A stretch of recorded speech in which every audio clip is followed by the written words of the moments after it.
Desde breves, quando eu fui participar talvez a primeira Santa Ceia que eu pude assistir, eu tinha 7 anos de idade, e naquele dia não tinha nem sandália, pastor. Aquele tempo era difícil, né?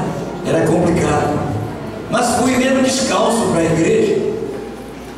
Às vezes as pessoas não sabem o que a gente enfrenta. Como filho de pastor, eu morei lá em Santarém, em casa de palha, casa de barro, casa de madeira. Dormia muitas vezes em templo, em banco de templo. E papai pregava, não tinha microfone, não tinha carro, mas tinha muito poder de Deus, cura divina, salvação, batia no Espírito Santo. Isso não faltava. Então eu estou aqui realmente sentindo que está chegando a hora da partida, quando estaremos todos juntos. E vamos cantar esse hino. Quem souber canta comigo.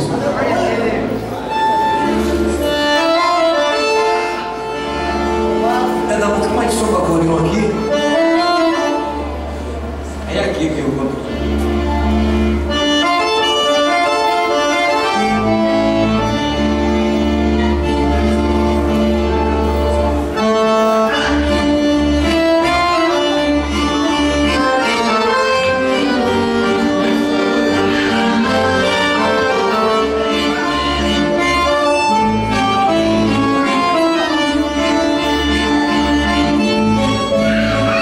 Está chegando a hora.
poder sentar, meus queridos.